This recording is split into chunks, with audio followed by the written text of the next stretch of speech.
Adapun kami dari Perumahan Victoria menjelaskan mengenai pemegang saham Bluebird, ya. Nah, terkait dengan pemegang saham Bluebird ini, memang awalnya kami sangat kritis. Kami undanglah notaris PT Bluebird, dan tidak datang. Kemudian kami undang lagi, kemudian beliau menjawab dan bersedia datang.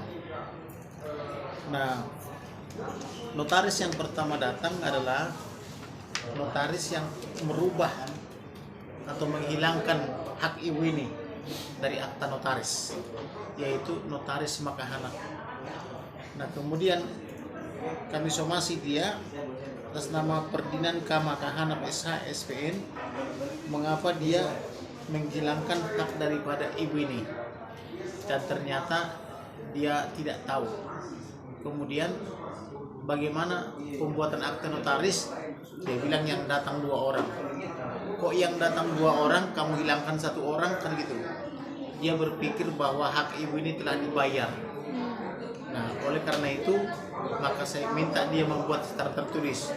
Maka dibuatlah tertulis seperti ini, di mana Dr. Mintarsi Alatif tidak lagi sebagai pesero pengurus, namun sebagai pesero komanditer. Komanditer berarti dia pemegang saham. Jadi dia hanya mengundurkan diri jadi pengurus waktu direktur, bukan berarti dari pemegang saham. Jadi itu pada tahun 2011. Kemudian dibuatkan seperti ini, kemudian ditindaklanjuti lagi dengan surat seperti ini. Jadi ada 2 surat dia, dari satu secara di bawah tangan yaitu di kantor diketik, satu secara notaril.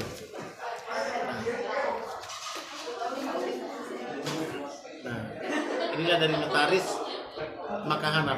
Dialah yang menulis pertama kali atau yang menghilangkan pertama kali ibu ini dari pemegang saham. Lalu setelah demikian kami surati lagi dengan direktur yaitu Purnomo dan yang lainnya,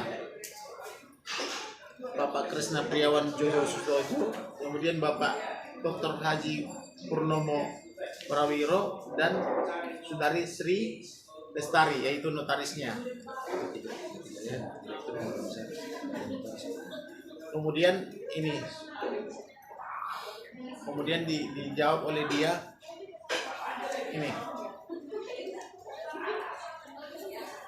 Pertama kali tidak dijawab, kedua kali tidak dijawab, ketiga kali dijawab. Nah, kemudian jawaban ketiga sama semuanya, yang pada pokoknya mengatakan nih, dan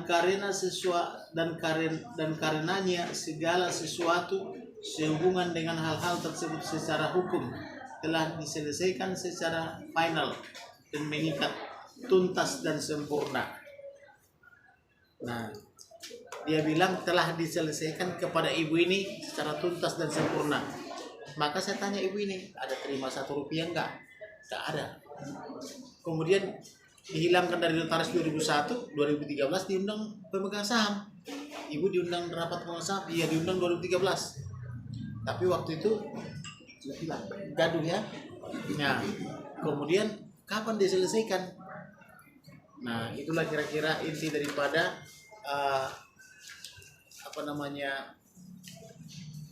rilis saya. Tetapi ini kami jawab sekali lagi, tanya kepada kliennya dengan cara bagaimana dibayar. Untuk itu saya persilakan apakah ada pertanyaan dan sebagainya.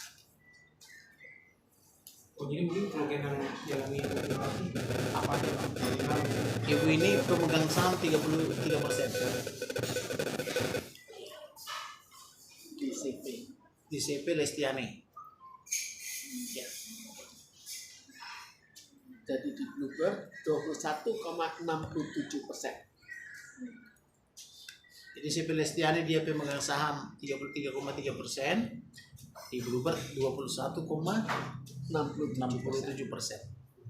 Mungkin Mestinya Sekarang masih. kalau tidak dihilangkan. Ibu sebenarnya sebelumnya ada punya masalah tidak sih Bu dengan para pemegang saham lainnya Bu? Sebetulnya nggak ada masalah apa-apa. Jadi kamera. sebelumnya ada masalah di mana seringkali terjadi kericuhan. Visual seperti apa Bu? Ya ribut-ribut terus. Ribut ke saya, lalu ke pemegang saham lain yang banyak muncul di TV juga karena dianiaya oleh Purnomo dan keluarga, dan sahamnya juga diambil, didilusi. Itu terjadi keributan. Saya bukan bergabung, tapi dia digencat, saya juga digencat. Akhirnya saya mundur sebagai pengurus. Namanya mundur sebagai pengurus, hartanya, kekayaannya ikut diambil. Disitulah harta saya hilang. Yang jelas tidak mundur sebagai pemegang saham atau komanditer. Hanya pengurus ya Bang? Hanya pengurus. Ketika Ibu tahu mengetahui hal tersebut, gimana Bu? Mungkin ada komunikasikah sebelum adanya mungkin para notaris ini datang ke Ibu? Komunikasi lewat pengadilan sudah terjadi, dan jawabannya hasilnya NO tidak dapat diterima, jadi ya nol lah, netral. Pak, mungkin apa lagi Bang mau ditemui? Langkah kami yang sekarang sedang menyurati pengacaranya, karena dia tidak pakai pengacara, maka kami surati, tanya dulu klinmu dengan cara bagaimana dibayar dan tuntas hak ibu ini. Nah setelah itu diberikan kepada kami. Jangan hanya pakai argumentasi kertas doang, tanya dulu klinmu dengan cara bagaimana klien saya dibayar gitu. Kalau sudah dijawab, itu sudah final, berarti kami akan menempuh jalur kepolisian atau pidana maupun perdata.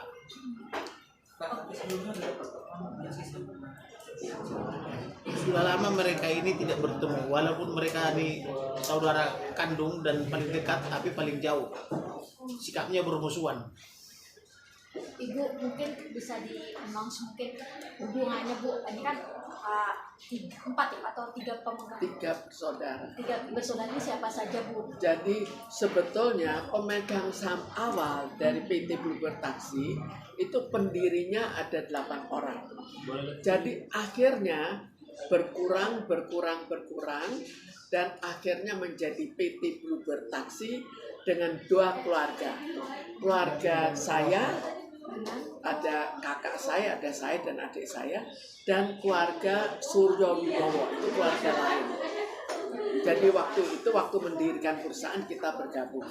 Nah, perusahaan lain itu juga digencat juga, yang itu banyak viral dianiaya itu, yang melibatkan PHD.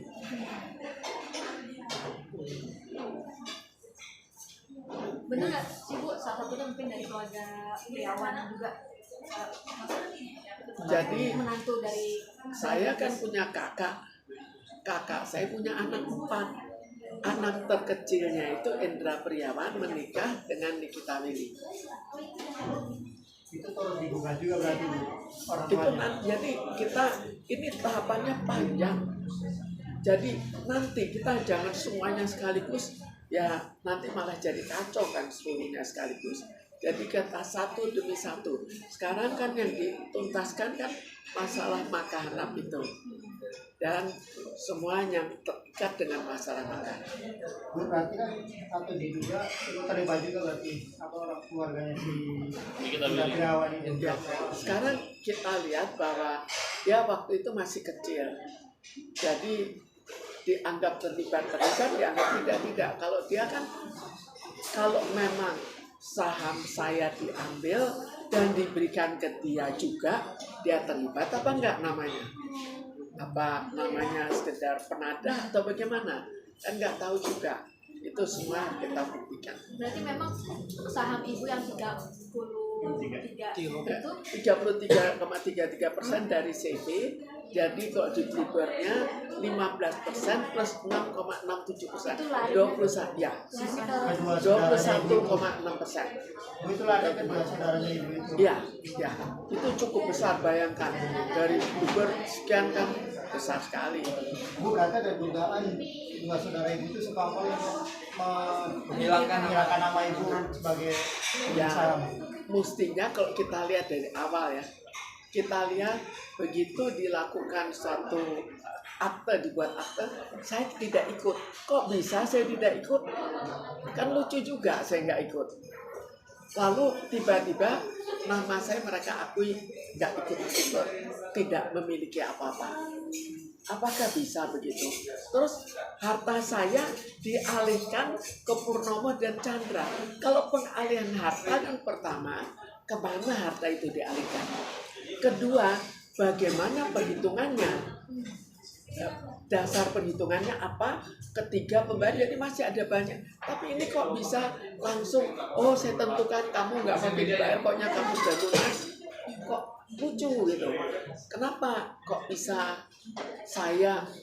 harta saya beralih ke Purnomo dan Chandra yang sedang bermusuhan dengan saya? Kan lucu. Bu, kalau perihal nominal, ini kan harta ibu bilang, bicara nominal sendiri itu berapa banyak sih? Sekarang gini, cara kita ngitung secara sangat sederhana. Kalau saya punya 21,67%, lalu kita lihat di Bluebird, itu kita lihat Bluebird berapa banyak sih mobilnya? Kita lihat di berita kan suka ada dia punya berapa puluh T. Itu tinggal kita hitung berapa. Jadi ya triliunan lah harta saya. Dan jangan aneh kalau sekian tahun itu perusahaannya tidak sah, tidak didaftarkan, tidak mengikuti undang-undang. Undang-Undang nomor 1 tahun 1995, Undang-Undang nomor 40 tahun 2007 tentang PT.